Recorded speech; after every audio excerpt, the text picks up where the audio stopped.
అధ్యక్ష నమస్కారం. అధ్యక్ష, గౌరవ మంత్రివర్యులు చెప్పిన సమాధానం ఎలా ఉందంటే అధ్యక్ష, కేజీహెచ్ చాలా బ్రహ్మాండంగా ఉందన్నట్టు చెప్పారు అధ్యక్ష. ఎక్కడ కొరత కూడా ఉన్నట్లేదు అన్నట్టు చెప్పారు అధ్యక్ష. ఎందుకంటే నిబంధనల ప్రకారము తగిన సంఖ్యలో నర్సింగ్ సిబ్బంది అందుబాటులో ఉన్నారంటున్నారు అధ్యక్ష. కానీ నిబంధనలు ఎప్పుడు అధ్యక్ష? నిబంధనలు కృష్ణబాబు గారు కూడా వింటే బాగుంటుంది సార్ దయచేసి. అధ్యక్ష, ఈ కేజీహెచ్ అనేది 1845 సంవత్సరంలో స్థాపించబడింది అధ్యక్ష. సుమారు 169 సంవత్సరాల ఓల్డ్ బిల్డింగ్ ఇది. చాలా ఉత్తరాంధ్రకే కాకుండా అన్ని చోట్ల నుంచి కేజీహెచ్కి పేషెంట్స్ వస్తారు అధ్యక్ష. అటువంటి కేజీహెచ్ హాస్పిటల్ ఎందుకంటే అధ్యక్ష, ఈ మధ్యకాలంలో ఆరోగ్యశ్రీ డబ్బులు ఇవ్వక ప్రైవేట్ హాస్పిటల్స్కి పేషెంట్స్ వెళ్ళలేదు అధ్యక్ష పాత గవర్నమెంట్లో. కాబట్టి కేజీహెచ్ పైన విపరీతమైన తాకిడి ఉంది అధ్యక్ష. తాకిడికి సరిపడి పేషెంట్స్కి సర్వ్ చేయడానికి నర్సింగ్ స్టాఫ్ లేరు అని చెప్పడానికి ఏమాత్రం సందేహం లేదు అధ్యక్ష. శాంక్షన్డ్ బెడ్స్ వేరు, ప్రాక్టికల్గా ఉన్న బెడ్స్ వేరు అధ్యక్ష. సుమారు 2000 బెడ్స్ అందుబాటులో ఉన్నాయి, కానీ శాంక్షన్ మాత్రము అంతకుముందు 1057 బెడ్సే శాంక్షన్ అధ్యక్ష. తర్వాత ఇంకొక 500 బెడ్స్ శాంక్షన్ చేశారని చెప్పారు. కానీ 500 బెడ్స్కి సరిపడి స్టాఫ్ని, నర్సింగ్ స్టాఫ్ని, అటెండెన్స్ని నియమించారా లేదా అనేది ఒకసారి క్లారిటీ ఇవ్వాల్సిన అవసరం ఉంది అధ్యక్ష. అట్లాగే అందరికీ తెలుసు అధ్యక్ష, వైజాగ్లో ఉన్న ఎమ్మెల్యేస్ అందరికీ తెలుసు, చాలా చాలా షార్ట్ ఫాల్ ఉంది అధ్యక్ష. దయచేసి మంత్రివర్యుల్ని దీన్ని ఒకసారి అడ్రస్ చేయవలసిందిగా కోరుతున్నాం అధ్యక్ష. మా దగ్గర ఉన్న సమాచారం ప్రకారం అధ్యక్ష, నర్సింగ్ స్టాఫ్ షార్టేజీ ఆల్మోస్ట్ పాత ఇదివరకు శాంక్షన్ అయితే 712 అధ్యక్ష. కానీ అవైలబుల్ మాత్రం 616 మంది ఉన్నారు అధ్యక్ష. ఇప్పుడు సుమారు షార్ట్ ఫాల్, దాంట్లోనే షార్ట్ ఫాల్ 96 ఉన్నాయి అధ్యక్ష. ఇప్పుడు ఎడిషనల్ రిక్వైర్మెంట్ ఏదైతే బెడ్స్కి కనీసం మినిమం సౌకర్యం ప్రపోర్షనేట్గా వేసుకున్నా 422 మంది ఈ నర్సింగ్ స్టాఫ్ అనేది మినిమం రిక్వైర్మెంట్ ఉండాలి అనేది ఉద్దేశం అధ్యక్ష. అదొకటే కాకుండా అధ్యక్ష, ఈ అటెండెన్స్ ఎవరన్నా పేషెంట్ వచ్చి జాయిన్ అయిన తర్వాత వాళ్ళు ఎంఆర్ఐకి కానీ ఎక్స్రేకి కానీ వెళ్ళాలంటే పేషెంట్స్ తాలూకా బంధువులే తీసుకుని వెళ్తున్నారు అధ్యక్ష. బంధువులే ట్రాన్స్పోర్ట్ చేసి నానా ఇబ్బందులు పడుతూ వారు వెళ్ళి అక్కడ ట్రీట్మెంట్ చేయించుకునే, ఎక్స్రేలు చేయించుకునే వ్యవహారం ఉంది అధ్యక్ష. ఇది ఒకటే కాదు అధ్యక్ష, కొంచెం చాలా ఇంపార్టెంట్ అధ్యక్ష ఇది.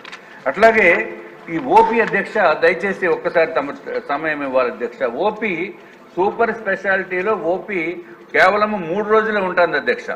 అంటే ఫర్ ఎగ్జాంపుల్ అధ్యక్ష, న్యూరాలజీ ఉందనుకోండి అధ్యక్ష, ట్యూస్డే, థర్స్డే, సాటర్డే 3 రోజులే. అంటే మన న్యూరోకి ఏది సంబంధం వచ్చినా సోమవారం వస్తే మళ్ళీ ట్యూస్డే వరకు వెయిట్ చేయాలి అధ్యక్ష. అట్లాగే డిఫరెంట్ సూపర్ స్పెషాలిటీస్ కూడా డిఫరెంట్ 3 రోజులే ఉన్నాయి. కాబట్టి దయచేసి నేను గౌరవ మంత్రివర్యుల్ని కనీసం 6 రోజులు కూడా ఉండేటట్టు చేయవలసిందిగా కోరుతున్నాం అధ్యక్ష. అట్లాగే ఓపీ, జనరల్ ఓపీ అయితే అధ్యక్ష 8 గంటల నుంచి 1 గంట వరకు ఉంటుంది అధ్యక్ష. దాన్ని 4 గంటల వరకు, సాయంత్రం 4 గంటల వరకు పెంచితే అందరికీ ఉపయోగం ఉంటుందనేది ఒక ఉద్దేశం అధ్యక్ష. అట్లాగే ఇంపార్టెంట్ ఎసెన్షియల్ డ్రగ్స్ కూడా షార్ట్ ఫాల్ ఉంది అధ్యక్ష. దీన్ని ఒకవేళ కాస్ట్ ఎక్కువైతే దాన్ని జనరిక్ మెడిసిన్స్ తోటి రీప్లేస్ చేయవలసిన అవసరం ఉందనేది తమరి ద్వారా మంత్రివర్యులకి నేను తీసుకుని వస్తున్నాను అధ్యక్ష. ఇది ఒకటే కాకుండా అధ్యక్ష, 26 మంది డాక్టర్స్ని పాడేరుకి ట్రాన్స్ఫర్ చేశారు అధ్యక్ష 6th May 2024లో. అంటే పాడేరులో హాస్పిటల్, మెడికల్ కాలేజ్ గురించి అని చెప్పి వారిని ట్రాన్స్ఫర్ చేశారు.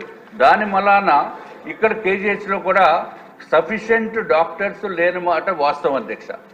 ఇదొక్కటే కాకుండా రేపొద్దుట పీజీ స్టూడెంట్స్కి అడ్మిషన్స్ కూడా నామ్స్ ప్రకారము డాక్టర్స్ లేని మూలాన ఆ అడ్మిషన్ సీట్స్ కూడా పోయే అవకాశం ఉందండి. ఇది కూడా గౌరవ మంత్రివర్యులు దృష్టిలో పెట్టుకుని వారిని తొందరగా మళ్ళీ వెనక్కి వచ్చేటట్టు చూడవలసిన అవసరం ఉంది అధ్యక్ష. అట్లాగే ఒక్క నిమిషం, ఎంఆర్ఐ స్కాన్ గురించి కనుక వెళ్తే అధ్యక్ష కనీసం 4 రోజుల నుంచి 5 రోజులు పడుతుందండి. ఇది కూడా తమరు మంత్రివర్యుల్ని సూచించి మంత్రివర్యులకి ఎక్స్ట్రా ఫండింగ్ తీసుకొచ్చి ఏదో విధంగా కేజీహెచ్ని బాగు చేయవలసిన బాధ్యత ఈ ప్రభుత్వం పైన ఉంది అధ్యక్ష. పాత ప్రభుత్వం ఏం చేయలేదు, అది వేరే విషయం. ఈ ప్రభుత్వం పైన ఉందని చెప్పి తమరి ద్వారా మేము తెలియజేసుకుంటున్నాం అధ్యక్ష. అట్లాగే బాత్రూమ్స్ కూడా పనిచేయవు అధ్యక్ష, టాయిలెట్ పనిచేయవు. ప్లీజ్ అండి రామకృష్ణరావు గారు. అధ్యక్ష, భారతదేశంలో కేంద్ర ప్రభుత్వం 90% గ్రాంట్స్తో ముఖ్యమైన హాస్పిటల్లో ఎయిమ్స్ కానీ, నిమ్స్ కానీ, నిమ్హాన్స్ కానీ 90% కేంద్ర ప్రభుత్వం గ్రాంట్తో నడుస్తాయి అధ్యక్ష. దయచేసి మీరు జాతీయ పార్టీకి సంబంధించిన వ్యక్తే కాబట్టి, మీకు మంచి ఇన్ఫ్లుయెన్స్డ్ పర్సన్ కాబట్టి నా విజ్ఞప్తి ఏంటంటే ఈ కేజీహెచ్ని కూడా ఈ ఎయిమ్స్ తరహాలోనే కేంద్ర ప్రభుత్వం గ్రాంట్స్ వచ్చే విధంగా తగిన చర్యలు తీసుకుంటే కానీ దీనికి శాశ్వత పరిష్కారం ఉండదనేది నా అభిప్రాయం. ఇకపోతే కేజీహెచ్ గురించి చెప్పిన రోజులు కూడా టైం సరిపోదు అధ్యక్ష. ఎంఆర్ఐ ఒకటే ఉంది, అది కేజీహెచ్ హాస్పిటల్ నిర్వహణలో ఉంది సార్. అది 2014-19లో చంద్రబాబు నాయుడు గారి నాయకత్వంలో ఎంఆర్ఐ స్కాన్లు పీపీపీ మోడ్లో నడిచాయి సార్. ఈ వైఎస్ఆర్ ప్రభుత్వం వచ్చిన తర్వాత అవి మూసివేయటం వల్ల కనీసం ఎంఆర్ఐ స్కాన్ రోగులు వెళ్ళి రోగ నిర్ధారణ చేసుకోవాలంటే కనీసం వారం నుంచి 2 వారాలు టైం పడుతుంది సార్. అదే రకంగా అనేక సమస్యలు ఉన్నాయి. దయచేసి ఇంకొకటి ఏంటంటే ఈ అంగవికలుల కోసం సడన్ సర్టిఫికేట్లు కనీసం ఆ స్లాట్లు రావడానికి 3-4 నెలలు పడుతుంది సార్. దాన్ని రెగ్యులరైజ్ చేస్తే ప్రతిరోజు ఆ సదరన్ సర్టిఫికేట్లు ఇచ్చే విధంగా హాస్పిటల్లో ఈ కేజీహెచ్ విమ్స్తో పాటు అన్ని హాస్పిటల్లో సైకర్యం అయితే ఆ హ్యాండిక్యాప్డ్ వారికి ఇబ్బంది లేకుండా ఉంటుందని నా అభిప్రాయం. ఈ కేజీ అదే రకంగా ఒంటికన్ను ఉన్న వాళ్ళకి సడరన్ సర్టిఫికేట్ 30% ఇస్తున్నారు సార్. దానివల్ల వాళ్ళకి పెన్షన్ రావట్లేదు. ఏదైనా అంగవైకల్యమే సార్, దాని మీద కూడా ప్రభుత్వం దృష్టి పెట్టాలా. దీంతో పాటు ఘోష హాస్పిటల్ మీద కూడా దృష్టి పెట్టాలని మీ ద్వారా మంత్రి గారిని కోరుకుంటున్నాను సార్. మినిస్టర్ గారు సారీ అదే టైం పర్ఫార్మ్. అధ్యక్ష, గౌరవ సభ్యులు విష్ణుకుమార్ రాజు గారు అడిగినట్టుగా కొన్ని వేకెన్సీస్ ఉన్న విషయం వాస్తవమే. అయితే ఎన్ఎంసీకి సంబంధించిన నియమ నిబంధనల ప్రకారం సరిపడా సిబ్బంది అక్కడ ఉంది. అది డాక్టర్ సిబ్బంది కానీ, లేదా నర్సింగ్ స్టాఫ్ కానీ, లేదా పారామెడికల్ స్టాఫ్ కానీ. కొద్దిగా వేకెన్సీస్ ఉన్న ఇదేంటంటే శాంక్షన్డ్ 484 డాక్టర్లు అయితే ప్రస్తుతం అక్కడ ఉంటున్నది 425, 59 వేకెన్సీస్ ఉన్నమాట వాస్తవం. నర్సింగ్ స్టాఫ్ 829 ఉండాల్సి ఉండగా 750 మంది నర్సింగ్ స్టాఫ్ ఉన్నారు, 79 వేకెన్సీస్ ఉన్నాయి.